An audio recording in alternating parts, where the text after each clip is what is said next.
গণনা প্রাথমিক পর্বে তৃণমূল শিবিরের কি চেহারা, তৃণমূল শিবির কি মনে করছে, সরাসরি চলে যাব প্রতিনিধি আবিরের কাছে। কালীঘাট থেকে রয়েছেন আবির। তৃণমূল শিবিরের কাছে কি খবর, তৃণমূল শিবিরের মনোভাব, বডি ল্যাঙ্গুয়েজ কি?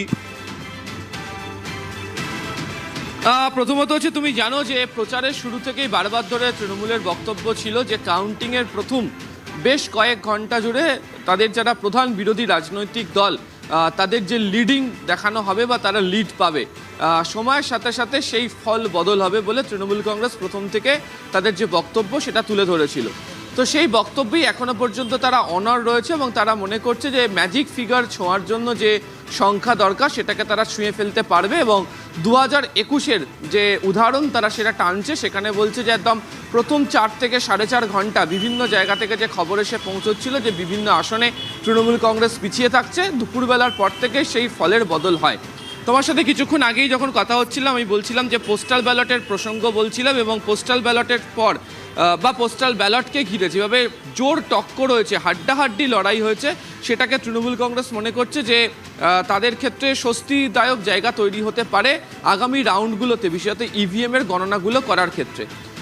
বেশ উল্লেখযোগ্যভাবে যেগুলো দেখতে পাওয়া যাচ্ছে বা খবর এসে পৌঁছচ্ছে সেটা হচ্ছে যে বাগদা, বনগা, চাকদা, কল্যাণীর মতো যে সিটগুলো বা আসনগুলো রয়েছে, যেগুলোতে বিজেপির ফল গত নির্বাচনগুলো 2021, 2024-এ অনেকটা ভালো ছিল, সেখানে বেশ কতগুলো জায়গাতে তৃণমূল কংগ্রেসের ফল অনেকটা ভালো। আবার যেগুলো আলোচনাতে উঠেও এসেছিল যে ঝাড়গ্রামে তৃণমূল কংগ্রেসের ফল খারাপ হওয়ার দিকে, পুরুলিয়ার বেশ কিছু আসনে ফল খারাপ হওয়ার দিকে, উত্তরবঙ্গের বেশ কতগুলো আসন রয়েছে বিশেষত মালদা জেলার মধ্যে যেখানে কংগ্রেস, তৃণমূল কংগ্রেস এবং বিজেপি ত্রিমুখী লড়াইয়ের জায়গাতে রয়েছে। মুর্শিদাবাদের কিছু জায়গাতে হচ্ছে প্রায় 5মুখী লড়াইয়ের জায়গা তৈরি হচ্ছে। তো তারও যে অঙ্ক হিসেব তারা তাদের দলীয় স্তরে করেছিল, কার্যত তারা বলছেন যে সেই দিকেই এখনো পর্যন্ত গোটা প্রক্রিয়া বা পদক্ষেপকে এগোচ্ছেন। ফলে তারাও কার্যত ধীরে চলো নীতি নিয়ে এগোচ্ছেন। তারাও একদম বসে এখনো পর্যন্ত দেখে নিতে চাইছেন কোথা থেকে কী ধরনের খবর আসছে, তারা যে অঙ্ক কষেছেন সেটা মিলেছে কিনা। ফলে তাদের প্রথম থেকে পরিকল্পনায় ছিল যে প্রথম কয়েক রাউন্ড এই ধরনেরই চলতে থাকবে ও তারপর আস্তে আস্তে তাদের বক্তব্য তারা তাদের ফল তাদের নিজেদের অনুকূলে নিয়ে আসতে পারবে।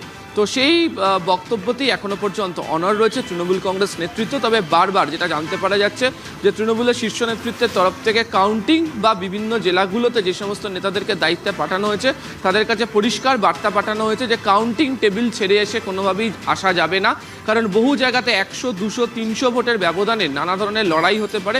ফলে শেষ মুহূর্ত পর্যন্ত তারা পড়ে থেকে যেন এই লড়াইয়ের গোটা বিষয়টিকে তারা যেন অনুধাবন করেন।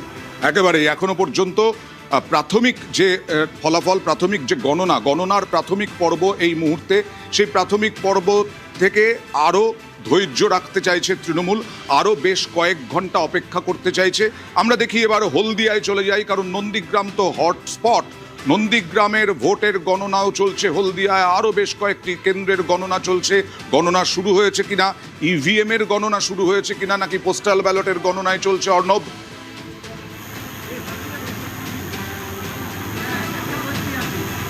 দেখো, প্রাথমিক পর্যায়ে গণনা শুরু হয়েছে এবং প্রথম রাউন্ডে বয়াল 1 নম্বর এবং বয়াল 2 নম্বর যে গ্রাম পঞ্চায়েত এলাকাগুলি রয়েছে সেখানকার গণনা শুরু হয়েছে নন্দীগ্রামের। এবং প্রাথমিক যে রাউন্ড, সেই রাউন্ডে বয়ালের যে গণনা, সেখানে শুভেন্দু অধিকারী বিজেপি প্রার্থী, তিনি তার প্রতিদ্বন্দ্বী থেকে 3000 ভোটে বা তার থেকে কিছুটা বেশি ভোটে এগিয়ে রয়েছেন। এবং এখানে পিছিয়ে রয়েছেন তৃণমূল কংগ্রেসের প্রার্থী পবিত্র কর।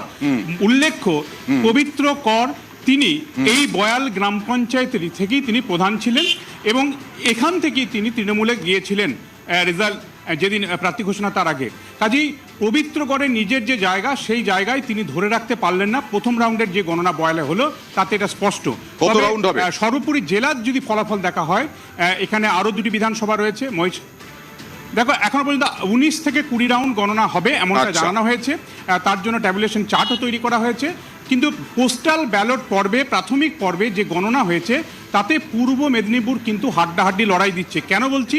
2024-এ কার্যত 16টা বিধানসভাতেই দাপট দেখিয়েছিল পদ্ম শিবির, কিন্তু সেই জায়গায় প্রায় অর্ধেক প্রায় 7-8 টা সিটে, আচ্ছা। 8টা মাত্র সিটে তৃণমূল কংগ্রেস, ওদিকে 7টা মাত্র সিটে বিজেপি, তারা এই মুহূর্তে এগিয়ে রয়েছে। কাজে সেই দিক থেকে লড়াইটা কিন্তু এবার জমজমাট, অন্তত পূর্ব মেদিনীপুরের ক্ষেত্রে। হয়তো গণনা এখন অনেকটা বাকি, প্রাথমিক পর্ব পোস্টাল ব্যালটের এই ট্রেন্ড কিন্তু দেখা যাচ্ছে। পোস্টাল ব্যালটের ট্রেন্ড, কিন্তু ইভিএম এর গণনা এখনো শুরু হয়নি। নন্দীগ্রাম, শুধু নন্দীগ্রামে একটা জায়গাতে 3000 ভোটে এগিয়ে শুভেন্দু অধিকারী, তৃণমূল পিছিয়ে। দেখুন, ব্যাপারটা হচ্ছে আমার কাছে জাস্ট এক্ষুনি আমি মেসেজটা পেলাম যে নন্দীগ্রাম থেকে শুভেন্দু অধিকারী 678টা ভোটে এগিয়ে রয়েছেন, এবং 678টা ভোট যে খুব বেশি সংখ্যা নয়, সেই জিনিসটা আপনি আমি সকলেই জানি। 19-20 রাউন্ড গণনা হবে। হ্যাঁ, 19-20 রাউন্ড গণনা অবশ্যই বাকি আছে, কিন্তু মূলত মমতা বন্দ্যোপাধ্যায়, অভিষেক বন্দ্যোপাধ্যায় বারবার একটা কথা বলেছিলেন যে শুভেন্দু অধিকারী দুটো জায়গা থেকেই হারছে। আমার সত্যি জানা নেই তার পরবর্তীতে শুভেন্দু অধিকারীর ভবিষ্যৎ কি হতে চলেছে, সেই জিনিসটা বিজেপির যিনি প্রতিনিধি রয়েছেন আশা করছি উনি বলতে পারবেন। হয়তো বটতলার নিচে তার পরবর্তীতে খুব সুন্দরভাবে চাদর পেতে ওনারা ইতিমধ্যেই গোটা বিষয়টা প্রিপেয়ার করে নিয়েছে। 19-20 রাউন্ড গোনা বাকি আছে এখন। শুভেন্দু অধিকারীর প্রশ্নে যদি আমরা আসি, আমরা প্রথমেই দেখব যদি তৃণমূল কংগ্রেস ম্যাজিক, যদি এই ম্যাজিক কাজ করতো তাহলে কিন্তু নন্দীগ্রামে 21-এই কাজ করতো, সেটা করেনি। এবং শুধু নন্দীগ্রাম নয়, পূর্ব মেদিনীপুরে হাড্ডাহাড্ডি লড়াই চলছে। লোড হ্যাঁ, শেডিং আমি করে বলিনি, জেতার আমি বলিনি। পরবর্তীতে এই বক্তব্য আপনাদের মুখে শোভা পায় না। বলিনি। তার মানে তৃণমূল কংগ্রেস ম্যাজিক নন্দীগ্রামে কাজ করেনি, তাই জন্য ভূমিপুত্র এবং মানে প্রার্থী ম্যাজিক কাজ করানোর চেষ্টা করেছিল তৃণমূল কংগ্রেস। এবং একটু আগে আপনাদের চ্যানেলই দেখালো যে আর যে নিজের গড়, সেই গড় থেকেই তিনি পিছিয়ে আছে। মানে প্রার্থী ম্যাজিকটাও কাজ করছে বয়াল। না। বয়াল প্রার্থী ম্যাজিকও কাজ করছে না। তার মানে নন্দীগ্রামে ওয়াক ওভার তৃণমূল কংগ্রেস। নন্দীগ্রাম নিয়ে যদি প্রশ্ন ওঠে, আমরা একবারে চোখ বন্ধ করে ভারতীয় জনতা পার্টি জিতবে। প্রদীপ, কিভাবে দেখছো? না দেখুন, এত একেবারেই ক্লোজ, মানে একেবারেই ক্লোজ খুব কন্টেক্ট প্রাইমারি। এবং অনেক অনেক রাউন্ড বাকি আছে, হ্যাঁ, হ্যাঁ। এবং সেখানে নিশ্চিন্ত নয় বিজেপির প্রার্থী নন্দীগ্রামে, নিশ্চিন্ত নয়। তার কারণ একটু আগে 3100 ভোটে এগিয়েছিলেন, এখন 667 ভোটে এগিয়ে আছেন। ফলে যত ট্রেন যাচ্ছে উনি মানে ব্যবধান ওঠানামা কমছে। করবেই, ওঠানামা তো তো এইটা হবেই। ওঠানামা করবে। এখন দেখুন, মোদ্দা কথা হচ্ছে সব থেকে ইন্টারেস্টিং যেটা আপনাদের থেকে এলো, যে পূর্ব মেদিনীপুরে যেখানে তৃণমূল কংগ্রেস যে গ্রাউন্ড রিকভার করেছে, সেইটা খুব ইম্পর্টেন্ট। সেটাও প্রাথমিক ট্রেন্ড। সেটাও প্রাথমিক ট্রেন্ড, কিন্তু প্রাথমিক ট্রেন্ডেই তো সব কথাবার্তা আমরা এখন আলোচনা করছি। এবং সেই জন্য আমার মনে হয় যে প্রাথমিক ট্রেন্ড যত আস্তে আস্তে বেলা গড়াচ্ছে, তত কিন্তু লড়াইটা আরো জমে উঠেছে এবং আরো ক্লোজ কন্টেস্ট হচ্ছে। আগে যেরকম আমরা 20-25টা সিটের ব্যবধান দেখছিলাম দুটো দলের মধ্যে, এখন কিন্তু সেটা অনেক কমে আসছে, এবং যত ব্যবধানটাও কমছে, ভোটের ব্যবধান এগিয়ে আসছে। তাতে অনেক সময় লাগবে। এখনো ইভিএম এ গণনা হ্যাঁ, শুরু অনেক- হয়েছে, অনেক- কোথাও আমি প্রথম প্রথমেই round বললাম শেষ যে হয়েছে। সন্ধ্যের সেই আগে ফলাফলের জায়গাটাতে আমরা এখনো আসিনি সেইভাবে। কৌস্তবের কাছে কোনো আপডেট আছে? কৌস্তবে আমরা দেখছি লেফট দুটোতে এগিয়ে এখনো পর্যন্ত প্রাথমিক ট্রেন্ড। আমি তো বললাম আমার কাছে যে আপডেট আছে, দমকল আর- দমকল আছে, জলঙ্গি আছে, হরিহর পাড়াও আমরা সামান্য হরিহর ভোটে এগিয়ে আছি।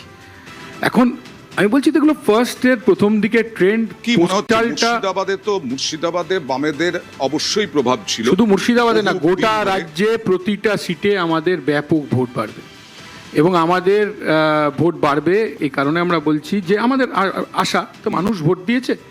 নন্দীগ্রাম নিয়ে আলোচনা হচ্ছে। নন্দীগ্রামে আমি প্রথমে দেখছিলাম 3000 ভোটে শুভেন্দু অধিকারী এগিয়ে আছে, এখন দেখছি 700 কত ভোটে এগিয়ে আছে। নন্দীগ্রাম যেমন বিজেপি পাখির চোখ করেছে, এরকম কিন্তু তৃণমূলও করেছে। তৃণমূল 5-7 কোটি টাকা খরচা করে সেবাশ্রয় কিন্তু শুধু ব্রাহ্মণ দরবারে হয়নি, ভাইপো ওখানে নিয়ে গিয়ে কিন্তু সেবাশ্রয় করেছে। আর নন্দীগ্রাম 1, নন্দীগ্রাম 2 মুসলিম ভোট একটা ফ্যাক্টর। আমরা কোনোভাবেই চাই না যে পশ্চিমবাংলার ভোটটা কমিউনাল ভোট হোক, হিন্দুরা বিজেপিকে ভোট দিক আর সব মুসলমানরা ওই ভয়ে বিজেপি আছে যে ভয়টা তৃণমূল কংগ্রেস দেখায়, তৃণমূল কংগ্রেসকে ভোট দিক, এটা আমরা কোনোভাবেই চাই না। যেটা বিজেপি করার চেষ্টা করে, এটা আনফরচুনেট। মানুষ উপাসনার কাছে আমি যাবো যে ধর্মীয় মেরুকরণের মধ্যে কি তৃণমূলও পড়ে গেছে, দেখুন, যেটা ব্যাপারটা কৌস্তব হচ্ছে বলছে।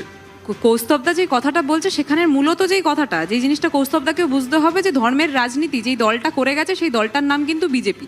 আমরা বরাবরই দেখেছি তারা একটা বক্তব্যের মধ্যে 5 থেকে 10 বার কিন্তু হিন্দু হিন্দু হিন্দু হিন্দু হিন্দু হিন্দু খাত্রে মেহে এই কথাটা বলে গেছে বরাবরই। কিন্তু এবার যখন ভোটটা আমরা দেখতে পাচ্ছি কিছুক্ষণের মধ্যে, যেই উত্তরটা আমরা সকলে, আমাদের সকলের কণ্ঠস্বর একটা কথাই বলবে, যে এই যে বিভাজনের রাজনীতি, এই বিভাজনের রাজনীতি কিন্তু এই বাংলার মাটি গ্রহণ আগেও করেনি, এখনো করবে না।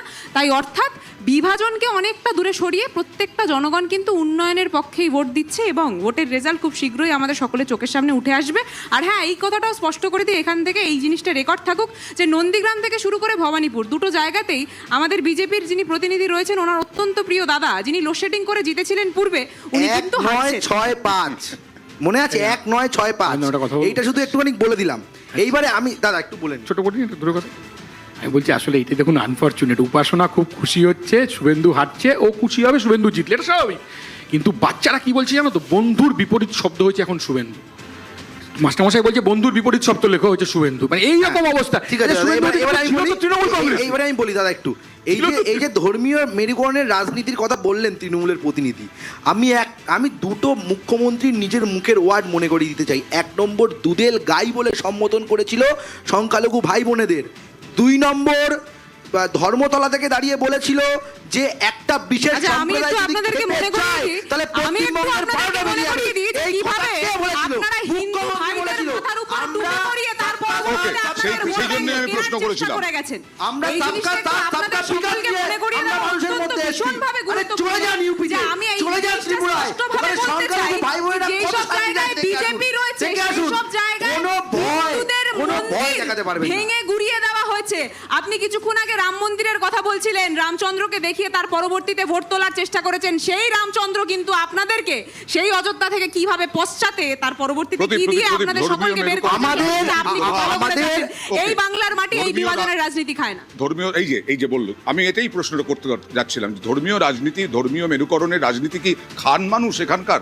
দেখুন, এইবারের এতদিন মানুষ হচ্ছে গিয়ে মানুষকে এইটাই হিন্দু ভোটের কনসলিডেশন, মুসলিম ভোটের কনসলিডেশনও বলা হয়েছে। কিন্তু তাই যদি হতো তাহলে এই ক্লোজ কন্টেস্ট যেটা আমরা দেখছি সেই ক্লোজ কন্টেস্টটা কিন্তু আসতো না। তার মানে কিছু মুসলিম রয়েছেন যারা বিজেপিকেও ভোট দিয়েছেন, কিছু হিন্দু রয়েছে যারা তৃণমূলকেও ভোট দিয়েছে। এইখানে একটা জিনিস বুঝতে কিন্তু হবে, গত বিধানসভা নির্বাচনে হিন্দু ভোট প্রচুর পরিমাণে পেয়েছে বিজেপি। আমি বলছি তো পেয়েছে। ফলে এই জায়গাটা আমি তো বলছি এইবারের নির্বাচনে অনেক কিছু বাইনারিগুলো ভাঙছে, একটা লেফট কংগ্রেসের দিকে আসছে, কিছু ভোট তৃণমূলের দিকে মুসলিমের থেকে চলে গেছে, কিছু ভোট হিন্দুর থেকে বিজেপির থেকে হিন্দু ভোট চলে গেছে। নাহলে এই ক্লোজ কন্টেস্ট হয় না। আগেরবার কিন্তু এরকম ক্লোজ কন্টেস্ট আমরা দেখিনি হিন্দু ভোট কনসলিডেশন হতেও। কিন্তু একটা জিনিস অয়নদা যেটা খুব ইন্টারেস্টিং, সেটা হচ্ছে যে শুভেন্দু অধিকারী নিয়ে কথা হচ্ছিল। শুভেন্দু অধিকারী কিন্তু একদম টক্কর দিচ্ছেন মুখ্যমন্ত্রীর সঙ্গে, কিন্তু কখনো আমরা এটা দেখলাম না যে পশ্চিমবঙ্গে মুখ্যমন্ত্রী মমতা বন্দ্যোপাধ্যায় বলেছেন যে 294টা সিটে উনিই প্রার্থী। আমরা এই বছর বোধহয় স্বাধীনতার পরে পশ্চিমবঙ্গে একমাত্র এইবার যেখানে পশ্চিমবঙ্গে বিজেপির সব আসনে প্রার্থী হচ্ছে নরেন্দ্র মোদী, তিনি বলেছেন। ফলে এই জায়গায় আজকে একটা চিন্তার বিষয় যে বিজেপি যদি এই প্রাথমিক ট্রেন সত্যি হয় এবং ক্ষমতায় আসে, তাহলে বিজেপির বাঙালি নেতৃত্ব, বাংলার ভূমিপুত্র, তারা কি নেতৃত্ব দেবে নাকি কেন্দ্র? না, বলেছেন তো অমিত শাহ বারবার বলেছেন যে বাংলা বলা, বাংলা জানা, বাংলার সন্তান। আমি বলছি সুতোটা কোথায় ধরা থাকবে? এই জায়গা সুতোটা বাংলা মিডিয়ামে পড়া ঠিক আছে, কিন্তু সুতোটা পাপেট হলে তো পাপেট হতে পারে। কিন্তু আমি বলছি যে এর আগে কংগ্রেস, সিপিএম বা তৃণমূল কংগ্রেস যারা যারা ক্ষমতায় এখানে থেকেছেন তারা কিন্তু বাংলার নেতৃত্বের মাধ্যমেই এসেছে।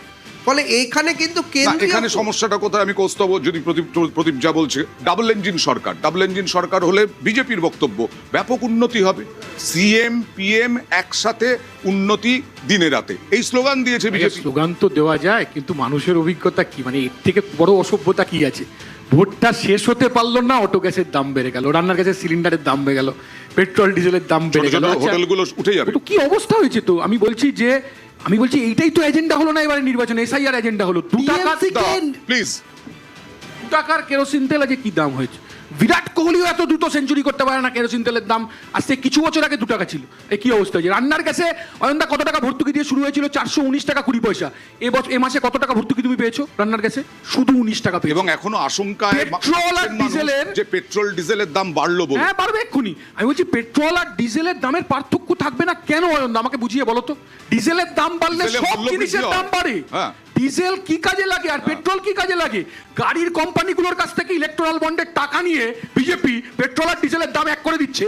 এবং আমি তোমায় বলছি একটার পর একটা মডেলের গাড়ির নাম আমি বলতে পারি যারা ডিজেল গাড়ি তুলে দিয়ে পেট্রোল গাড়ি, সব পেট্রোল গাড়ি করে দিচ্ছে। এবং পেট্রোল আর ডিজেলের দাম করে দেওয়া হচ্ছে শুধু গাড়ি কোম্পানির লবির কাছে ইলেকট্রাল আজকে বন্ডের টাকা অটো নিয়ে। ভাড়া বাড়াতেই হবে অটোওয়ালাদের, না হলে তারা চালাতে পারবেন না। আজকে ছোট ছোট যে আমাদের এই সেক্টর 5-এ যে হোটেলগুলো, গরিব মানুষ তারাই চালান, তারা কিছু রোজগার হয়, সেই আয়টা তো বন্ধ হয়ে যাচ্ছে। টিএমসিকে ডিফেন্স করার সিপিএম এর যে অভ্যাস, এই অভ্যাস কোনোদিনও যাবে না। আপনারা চলে যান উড়িষ্যায়, এই কেরোসিন আপনারা তেলের দাম চলে বাড়ছে, যান- এটা TMC কে defense আপনারা করা। চলে যান ইউপিতে, গ্যাসের দাম আপনারা বাড়ছে, চলে অন্য যান রাজ্যে যেতে হবে কেন? রাজদীপ, অন্য রাজ্যে যেতে হবে কেন? পেট্রোলের দাম অন্য কত রাজ্যে যেতে দেখুন। হবে কেন? আমি আমার রাজ্যেই থাকি। একদম না, না, আমার না, না, রাজ্যে যদি উনি- থাকেন অয়নদা, তৃণমূলকে যদি ডিভোর্স করতে হবে পশ্চিমবঙ্গে ওখানে। থাকেন, দেখবেন এই উড়িষ্যায় এক লিটার আজকে পেট্রোলে তোমার সরকার কত টাকা ট্যাক্স নেয় বলো? আজকে 92 টাকা আচ্ছা, লিটার সেই উড়িষ্যার উড়িষ্যায়। কথা উনি বলছেন, পশ্চিমবঙ্গে সেই উড়িষ্যাতে কিন্তু 105 বাঙালির কেন? উপর আক্রমণ হচ্ছে। পশ্চিমবঙ্গে আজকে উনি বাঙালি হয়ে মাইকে বলেন, এই কথাটা আরে কি করে তৃণমূল বলছেন? কংগ্রেস সেটি আমার করতে জানা নেই। পারে। ওকে, আমি আসবো, আমি কোচবিহার থেকে আসবো।